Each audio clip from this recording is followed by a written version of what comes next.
everyone. It is Sean, and today we have a very special guest with us today. We have the Honorable Miss Alicia Thomas Searcy running for State Superintendent or Education Superintendent for the state of Georgia. Don't miss out on this conversation we're about to have. We'll be right back.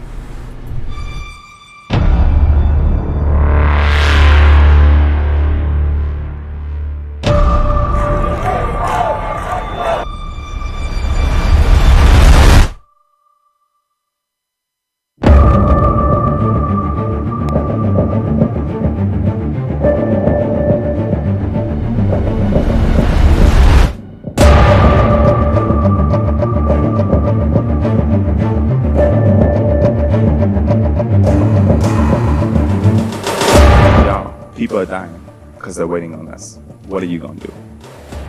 What are you going to do?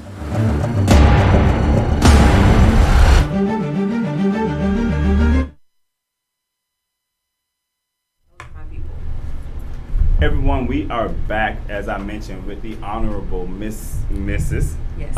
Alicia Thomas Searcy, who's running for it, and she corrected me on this during the break, so we are correcting that. State School Superintendent, correct? State School Superintendent. So, first off, pleasure to have you on the podcast today. How are you? Thank you. I am wonderful, and it is great to be here. So, we know in the big election season, you are now the Democratic nominee? I am the Democratic nominee. Proud to say that I won a four-way election with no runoff.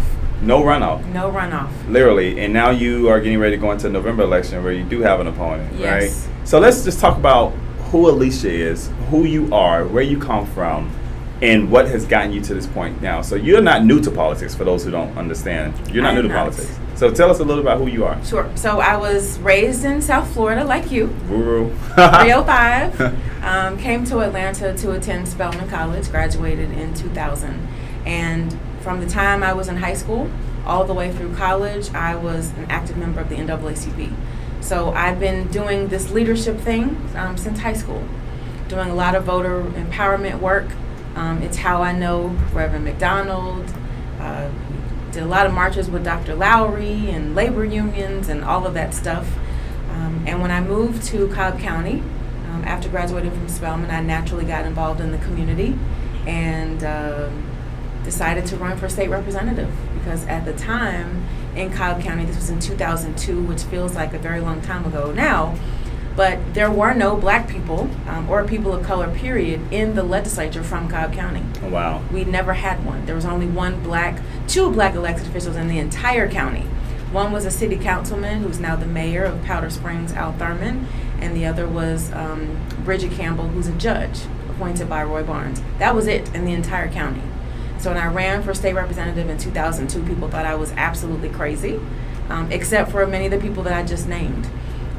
Dr. Lowry wrote my first check when I decided to run, and a lot of other people wrapped their arms around me, and I became Cobb County's first African-American state representative.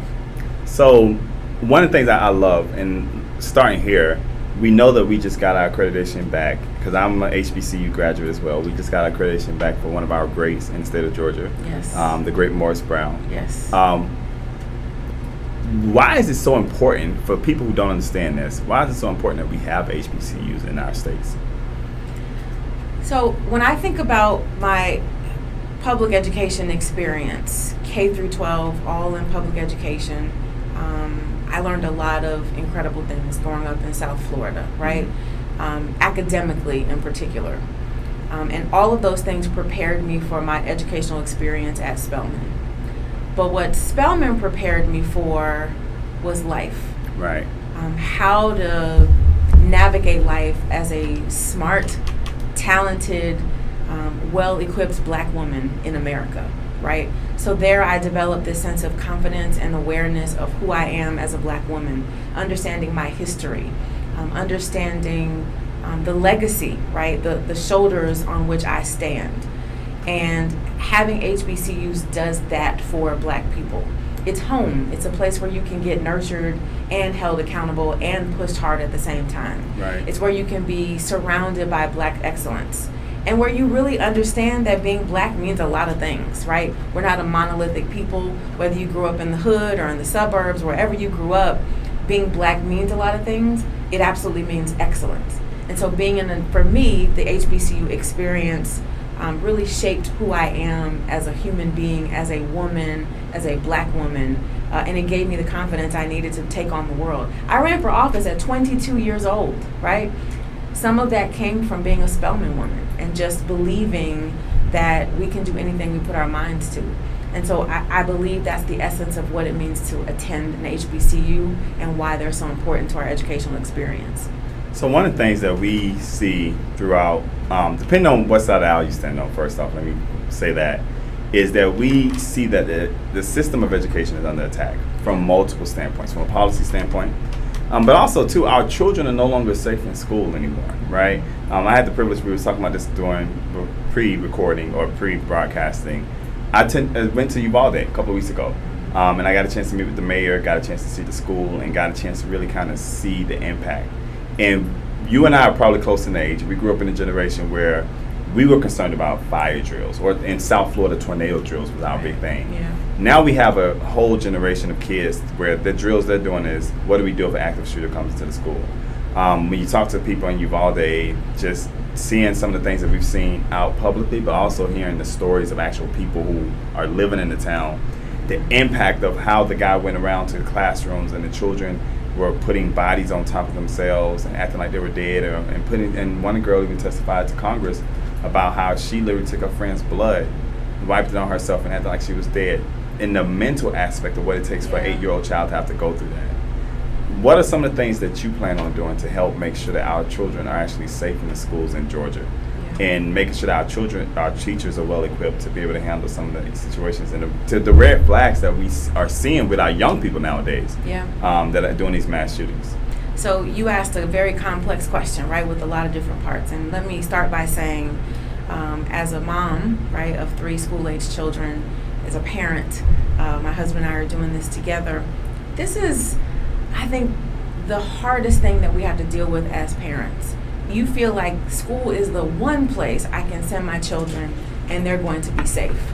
And now we're living in a time where maybe it's the least safe place, right? That's scary. My 15-year-old in particular, May 24th was the day of the Uvalde shooting. It should have been one of the happiest days in my life, winning, a primary election, 4-way race, won every county. It was awesome. But that was absolutely tempered by the fact that there are babies who, will never get to walk down the aisle and experience life and all those things. And so on May 25th, we got up that morning and I said, Layla, my 15-year-old, don't you want to stay home today?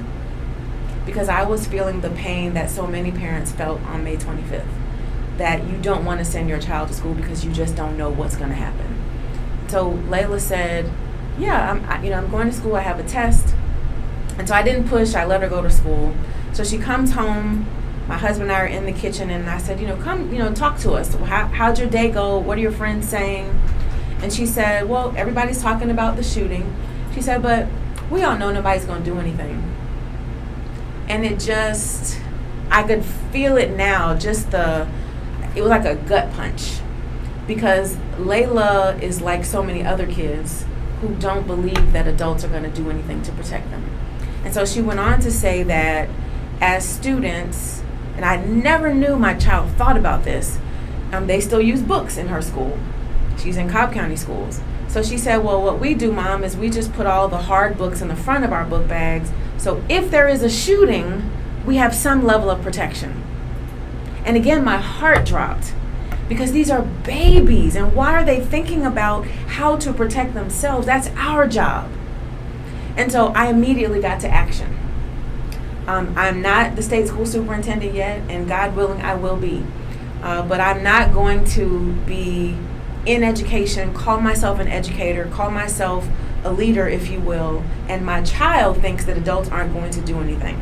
Long answer, but here's what I have done. We've started a series of school safety meetings in different parts of the state. Our first one was held in Columbus, Georgia. Our second one was held in Cobb County. And we've had a police chief at this roundtable, mental health professionals, clergy, educators, school board members. And in these conversations, and we're doing more across the state, we're talking about exactly what you asked. What can be done? Yes, there are things that are being done at the federal level. They've studied this. They're, making sure that police departments are prepared. But what our police chief in Cobb County said, the problem is not the police department being prepared. The problem is prevention. Right. And so finally, I will say a couple of the solutions. We've talked about everything from obviously mental health, right?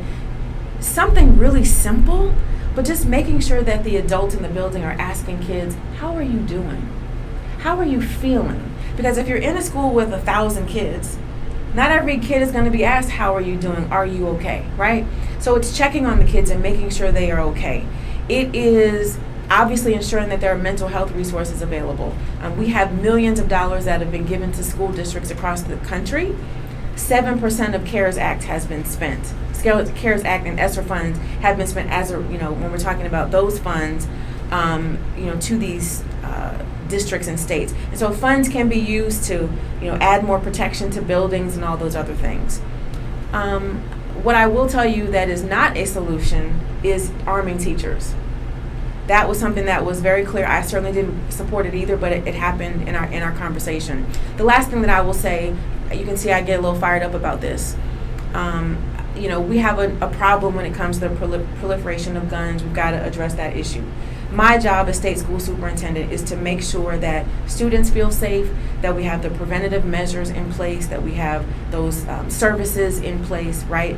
That we have the right plans that are in place, and that we recognize that sometimes those shooters are in the building, and guess who's participating in those drills? Right. Those same students. Those students, so they know. Yeah, so those are some of the conversations that we're having, and what we're going to do at the end of this series of roundtables is produce a white paper essentially that will allow districts to access, because there's a lot more that we need to do. So also too, when we talk about education, one of the things that I really was uneducated on, I have teachers in my family, right? I have my auntie, she served as a guidance counselor for over 50 years at New River Middle School down in South Florida. Wow. Served on the NAACP, was the state chair for the Democratic Party of Broward County. But the impact that teachers are having to take right now, not being paid enough, not feeling the value of it, and not only not being paid enough, not even getting the resources they need through the school district and through their schools, to where they're having to take money out of their own pockets and go buy children books or composition books or pencils, pens, or clothes, and papers, or clothes, or food. Yep. I don't think it's talked about enough that we, when we talk about teachers, right? And now we're talking about having this whole discussion about arming teachers, per se. We want to arm them and ask them to be police officers, but we don't much want to match the amount of that police officers are getting paid to do the job in which they do to risk their life, right? Teachers are asked to be parents, they're asked to be counselors, they're asked to be mental health, they're asked to be psychologists, they're asked to be mentors, they're asked to do a lot. They're asked to be the grocery store sometimes, big mama for some people. Teachers are asked to do a lot and are way underpaid here in the state of Georgia. I had spoke to a friend of mine who was a teacher in Fulton County who literally told me, like, really can't even afford to stay where I stay at.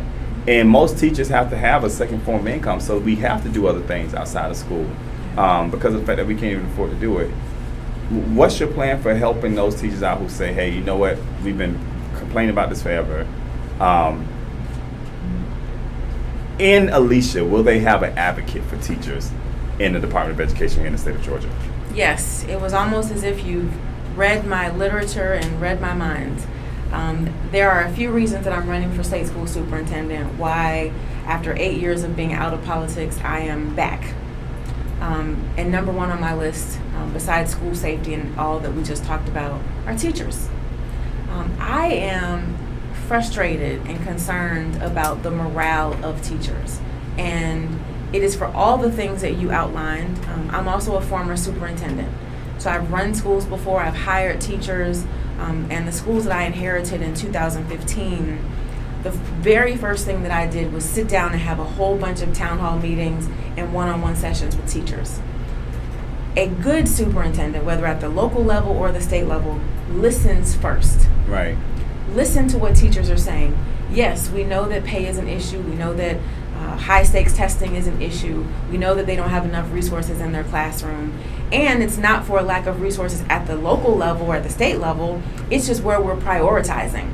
And so the job of the state school superintendent is to run the Department of Education and to work with the state Board of Education to promulgate those rules that come from the state legislature, right? So when a bill becomes a law and it's about education, the Department of Education then creates the rules that school districts will follow. Here's what's important though. There's never been in recent history, and I'm talking 25 years, a state superintendent who has been a state legislator before. Wow. Think about that for a moment. So this is the biggest state policy job in education in the state, and we've not had someone who's been in the legislature to understand how the budget works. Right? I've been on the appropriations committee. I served on the education committee for 12 years. So there isn't anybody who knows much more about that than me in terms of running for this seat. And so it's a matter of budget. It's a matter of prioritizing. We have to start with listening. We got to make sure that I'm the advocate, right, as a state school superintendent. But then we got to start talking dollars and cents. It's inexcusable to me that there are teachers who have to work 2 jobs, not just in Atlanta, in Macon, in different parts of the state, Georgia, because period, we are right. not The paying country teachers itself. enough. Right. And so part of my plan, yes, is to work with the legislature to raise the base salary for teachers. Now, what people need to know is that school districts actually set the salary for teachers, right? So what it is in Fulton is different from Gwinnett, different in Cobb, different in Warren County, etc. But what we can do at the state level is create a base of which teachers are funded. And so we have the ability to give funding for teacher pay to all districts to make sure that we raise the salary. That's top priority for me. And we also have to listen to what it is that they need, right? It's about the testing, it's about the morale, it's how they're being treated, it's a lot of other things that are happening. So to answer your question, I will be the champion for educators, for teachers in particular, as state school superintendent. I've lived this as a superintendent, I live this as a parent. This is very personal to me. And unless we have a state school superintendent who's in tune to what's happening, we're not going to get any change that we need for teachers. And we won't even mention, right, not having control over curriculum. Right. And being able to teach what they've been trained to teach. So when people who don't understand what the position that you're running for is, explain to me the impact of what, like your day-to-day, you working in that position, or what that position, how that impacts my life directly every single day, as a parent, as a student. Sure. As a citizen of the state of Georgia. So let's talk about CRT, right? It's something that a lot of people have heard of. They know it's some political fight.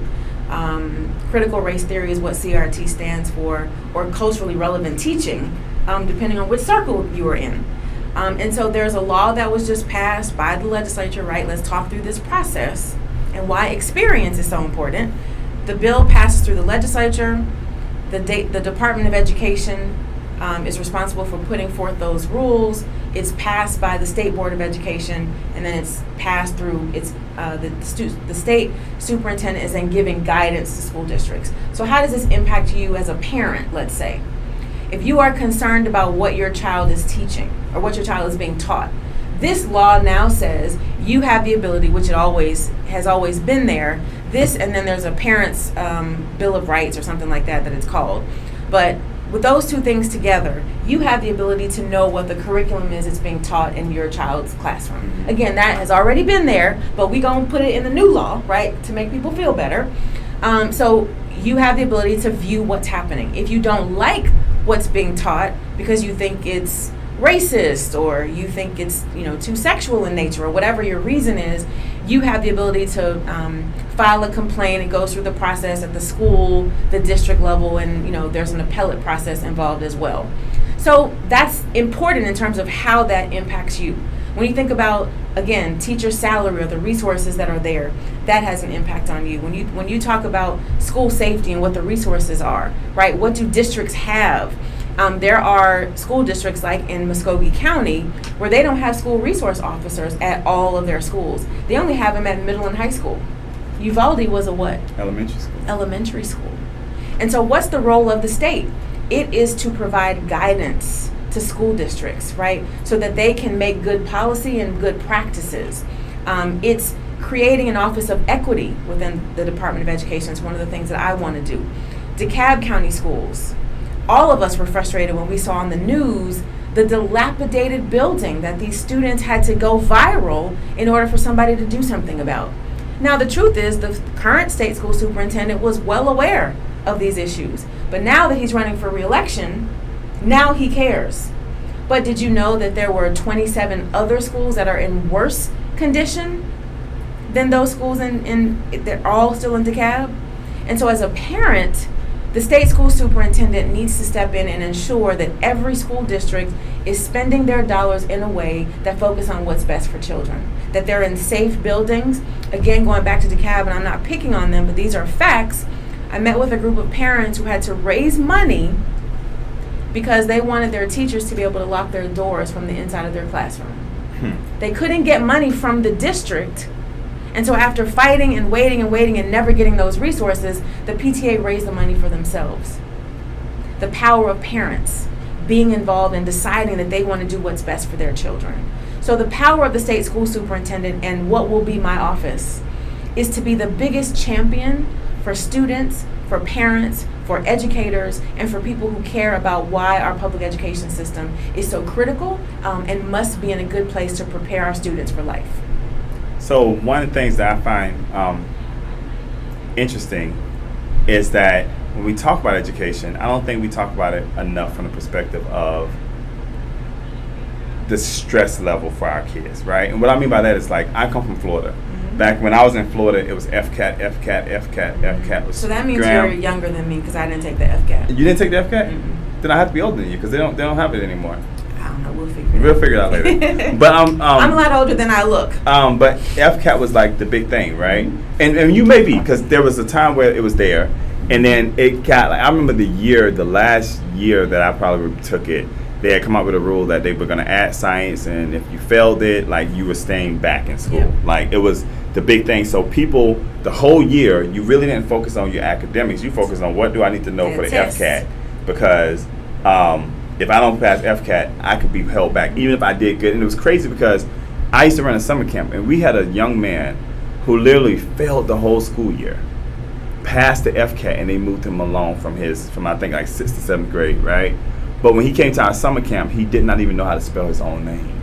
And I just thought it was like how did you pass the test? How did you pass it? But I just thought it was so interesting that, like, that we train kids up so much to we pressure them so much to be test ready that they're not really ready for just the general day-to-day things, the things that, like, we don't do cooking classes in school anymore. We don't do all this kind of stuff because we live in this new space, right?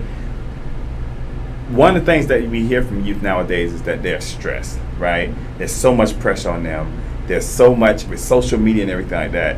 What can we do as a society to make education not be so stressful anymore for youth? Like, to make it just be what it used to be, a fun thing, something that you want to do, something that you want to continue on. Because also the flip side of it is that the reality is that we all at some point get old, right? If God blesses us to live long enough. Right. And the same people who now are being turned off by education are going to be the same people that we need to turn around and be educators. How do we build that bridge to make sure that we let children know, too, that not only do we want you to be educated in the best school system, we want you to go and further your education and come back and now serve your community, because we're going to have a workable job. We're going to give you a workable income. But how do we get people galvanized about wanting to be teachers? Because one of the things that I know, I have a friend who's a principal right now up in the Gainesville area, right? She's having a hard time finding teachers to even hire for her school. How do we help alleviate some of that stress from students, from the perspective of students feeling like school and education is a stress, and we're to the point where they don't even want to do the secondary part of education, but also dealing with the aspect of galvanizing them to understand that if you want to make a difference in the education system, you need to start. The education system needs to look like the people it represents. Yes. So I like using my daughter as an example because I'm living this every day, right? And I can think about all three of our kids. Layla doesn't enjoy school. And I have been guilty as a parent. I think many of us can be where she'll come home and say, well, I'm stressed out, I'm overwhelmed. And I'm just like, suck it up. you're good.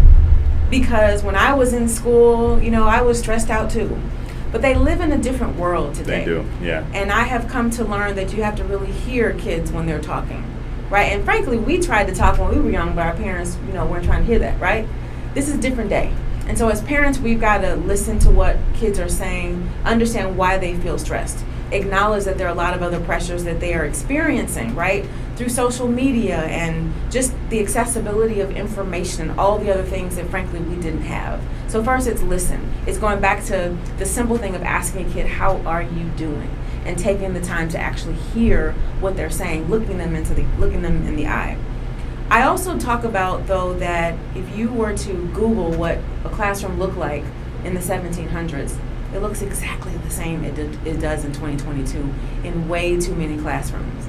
And so this notion that we are still trying to give a telegram education to a TikTok generation right. is a lot of why kids don't enjoy school. It is the overemphasis on testing. I'm a mom who says there are years that I have opted Layla out of taking the state test because she came home stressed out. And the stress came from the teacher. It's coming, I got to prepare you. If you don't pass this test, you're not going to go to the next grade. I know as a parent and as an educator that one moment of her taking that test doesn't tell me all that she knows or who right. she is as a human being. And so I refuse to put that pressure on my child. And as state school superintendent, I will work to make sure that we're not pressuring our teachers or our students. I think the challenge with teachers and attracting teachers is that, and this may sound a little crazy, but I think we actually need to do a whole marketing campaign to restore the level of respect and honor that we place in education and in educators. It's part of why we can't get teachers to teach, right? Why we can't recruit new teachers. Because if you're not getting paid enough, you're overworked, you're stressed out, you're coming out of pocket to pay all of these things, why would anybody want to teach? Right. Even those who are called. And so we've got to rethink what does the teaching profession look like, feel like, sound like, while we're also reimagining what the public education system looks like altogether. Yeah, I mean, and one of the things, and I think it's even a conversation, believe it or not, we have in the church nowadays. It looks different, it feels different, and we have to change with the times. And you did it. Yeah. Think about COVID. And that's another reason that, there are probably 10 reasons why I decided to run for this seat. But one of them was also hearing people say, oh, I just want to go back to pre-COVID. What?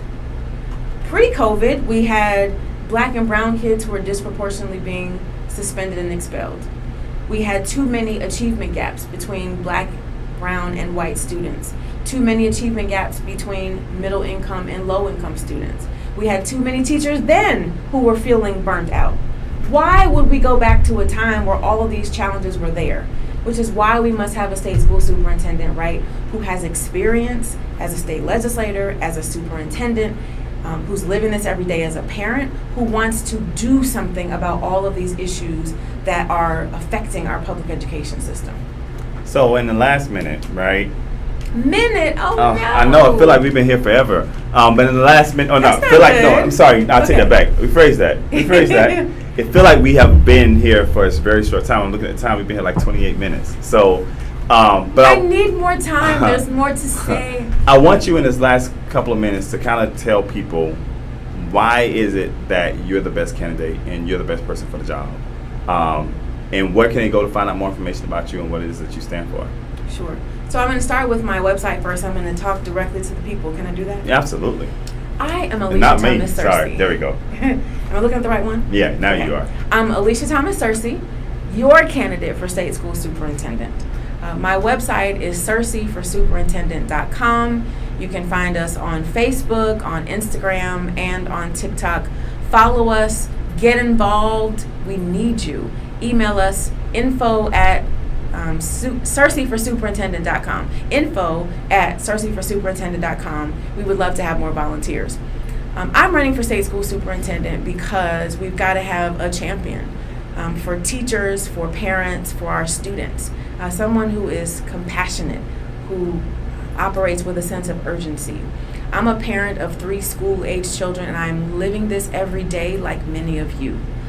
I am also, as I mentioned before, one of the most experienced and prepared candidates to ever run for this office. No one that we've seen as state school superintendent in the last 25 years has been a state legislator before. They hadn't even run schools before getting into this job. So this job as state school superintendent is about being a policymaker. It's about giving guidance to school districts, right? If you've never been in that job, you don't have the perspective that is necessary to make the changes that we need. And I'm running because we've got to stop delivering this telegram education to a TikTok generation. We've got to create a system that matters, that's meaningful, that gets students excited to go to school, that says you don't just have to go to college, there are a lot of other options. It's why I'm partnering with the Painters Union to create pre-apprenticeship programs in our schools across the state. There are so many things we can do in public education to reimagine what it looks like. But it starts with having somebody who's ready on day one, who has the experience necessary to get this job done, who is connected to people across the country to know the best practices in education, to be willing to pull people together. The final thing that I will say, what I love about running for state school superintendent is that I don't have to talk about Democrat or Republican. I just want to talk about kids. I just want to talk about what do we need to do to create a public education system that we can all be proud of. And so whether you are a Democrat or a Republican, vote for the person who's got the experience, who's got the passion, the sense of urgency, the ideas, and the vision to get education right for our kids. I am so honored to have you on today. Thank you. And it was a pleasure to have Mrs. Alicia Thomas Searcy. And I'm proud because I'm married to a retired state trooper. Wow, really? 26 years of his life he gave to the state of Georgia and to the people of Georgia. Awesome. And I'm so just ecstatic to have you on the ballot. Let's just continue to stay in touch. Yes. And please, if you have not, go check out her website. Look at the amazing things she stands for. You can go to SearcyForSuperintendent.com and you can find out more information about her. Find her on Facebook, find her on Instagram. Are you on TikTok too? Yes. So the kids, if you want to know, find her on TikTok. Check us out. Check her out. And I want to just remind everybody, please pay attention to the people who are running for office this election season. Educate yourself on who's running for office. Don't vote for somebody because they're Democrat or Republican. Vote for your interests. It was a pleasure speaking to you today. Thank you. We want to remind everybody that we are 3 days away, Ali? Yes. 3 days away from the Black Push inaugural gala, where we'll be having an evening of service honoring great legends like Mr. Ambassador Young, Sonoma Clayton. We have Shannon Jones, Sandra Lee Williams, Bishop Jackson, Bishop Reginald T. Jackson, Reverend McDonald. Who else, Ali? I'm missing somebody. All of the Somebody will greats. get me in trouble. Miss Helen Butler, Miss Deborah Scott.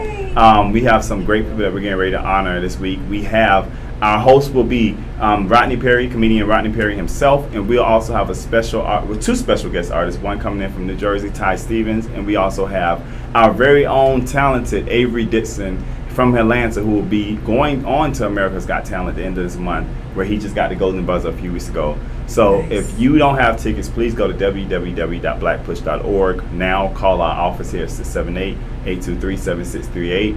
This is an event you don't want to miss because we have to honor the past, the present, and the future. Please, until we see you again, stay blessed and please stay safe.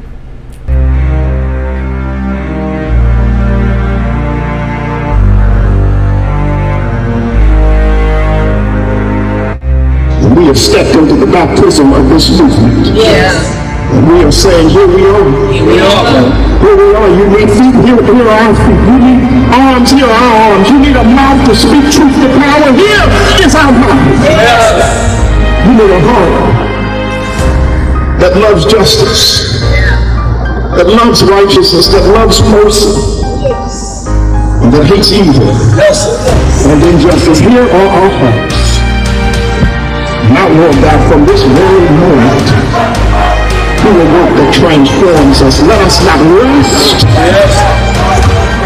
until we see victory. Let us not sleep until we see victory. Let us not sit down until we see victory. And so how can we stand? We'll stand by the power that you put in the man that sat in this room. Who stand because of the anointing that you placed on him. And we're asking you to put it right now on this august mountain. we ask Him that You let us multiply and let us grow to the far ends of this state and throughout this nation. We pray now for Your transformation, for Your change, and for the victory that is ours.